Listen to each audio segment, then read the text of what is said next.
This is the latest update in the Gabby Petito disappearance case as of Wednesday, September 15th.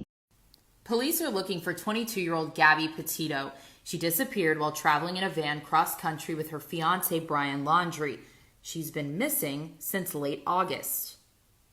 Today, police officially announced that Brian Laundrie, Gabby Petito's significant other, is a person of interest. He's not a suspect and he has not been charged as of now, but he is a person of interest. They also say that he has not made himself available to investigators to talk to about her disappearance. They have fully processed the van that the couple was traveling in out west. They were last known to be in Wyoming together. Her parents are urging anyone with information to come forward. The van that the couple were traveling in was found at Laundrie's parents' home in Florida. Police, they're calling the case, quote, odd. Petito's mother says the last time they FaceTimed was August 25th, the same day as Gabby's last Instagram post. At the time, the couple was in Wyoming, according to her mother, and their last text messages were exchanged around August 30th, which was the last time her family heard from her. Police say her boyfriend drove their van back to Florida, but Gabby is nowhere to be found. According to multiple news outlets, police in Moab, Utah say they were called to an incident involving the couple in mid-August. Police say the couple were not the ones who called police and there was insufficient evidence for charges. Further details are not available. Gabby's Instagram page has been deactivated overnight, and Petito's family also released a statement saying in part Brian is refusing to tell Gabby's family where he last saw her.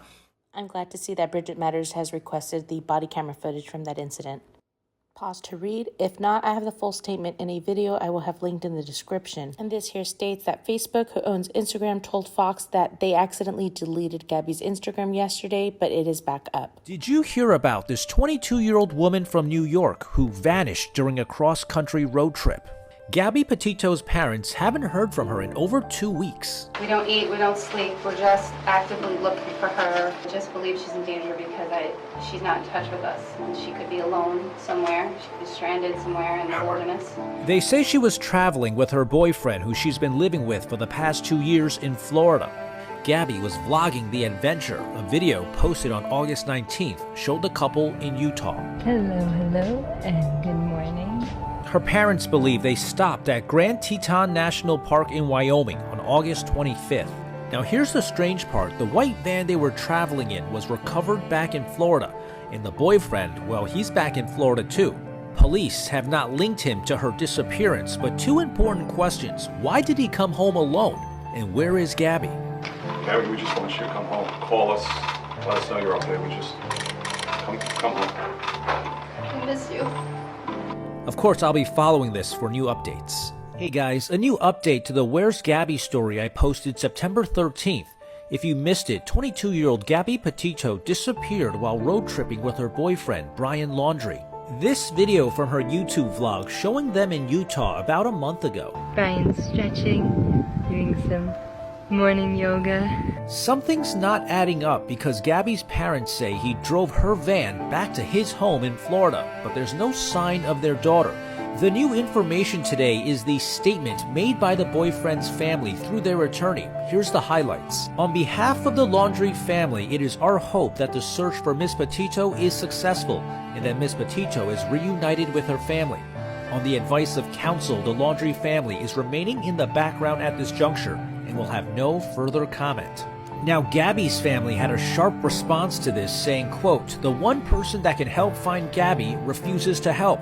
The family says he's also not explaining why he left Gabby all alone and drove her van back to Florida. They're begging him to, quote, "come forward and at least tell us if we are looking in the right area." I'll keep following this until there's an answer. This is part 3 of the Where's Gabby story. The 22-year-old vanished, traveling across the country with her boyfriend, Brian Laundrie. Some major updates this Wednesday, September 15th. Brian is officially a person of interest in her disappearance, and police in Florida say he's refusing to help the investigation. We went to the door Saturday night. We asked to speak with Brian and his family, and we were essentially handed the information for their attorney. We're just pleading with him at this point to please speak with us. We need to understand those details. The other big development coming out of a city in Utah where they stopped in. Moab police say they responded to a call involving the couple on August 12th. A witness called 911 reporting a physical altercation over a phone.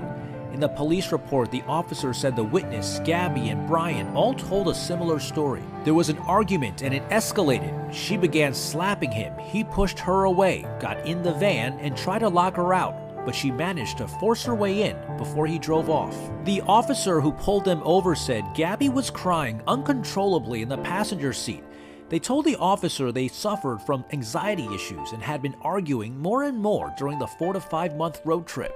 The officer thought it was best they just separate to cool off for the day, writing, quote, "I do not believe the situation escalated to the level of a domestic assault as much as that of a mental health crisis." The officer says Gabby stayed with the van. He made arrangements and dropped Brian off at a hotel, and that was the last he saw of them.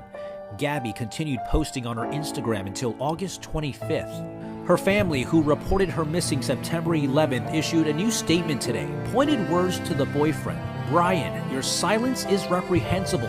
Whatever happened in Wyoming happened. The only thing you can control is what you do now. Tell us where Gabby is. You tarnish your love for her with your silence." I'll continue tracking this as new information comes out. Hi everyone, I know I said I would update you with the Gabby situation, but unfortunately there's still not a lot that we know. What we do know now is that Brian was home in Florida on September 1st. You also have to factor in that it's about a day and a half drive with no stops from Grand Teton to Florida. So we don't know if Gabby was with him at any point along that trip or if he had just left her in Grand Teton. If he did, she was probably alone since the 29th, maybe even before that. This also means that Brian was sitting in his home for 11 days waiting for someone to notice that Gabby was missing, which is horrifying to me. I don't know what that means, but yeah. The police cannot arrest Brian for hindering the investigation until we have proof that a crime was committed. It is now public knowledge that Gabby and Brian got into a domestic dispute on August 12th. Gabby did not make the phone call to the authorities. Someone else who witnessed it did. I think the only other new information I have for you is that the police were seen dropping off a pink envelope at Brian's house. I'm not sure what this means. I'm pretty sure that that's a court subpoena, or maybe they're taking him in for questioning. Hopefully we can get some answers from that. Thank you everyone for the continuous support and sharing of Gabby's story. Again, I will come back if there's any big changes in the investigation.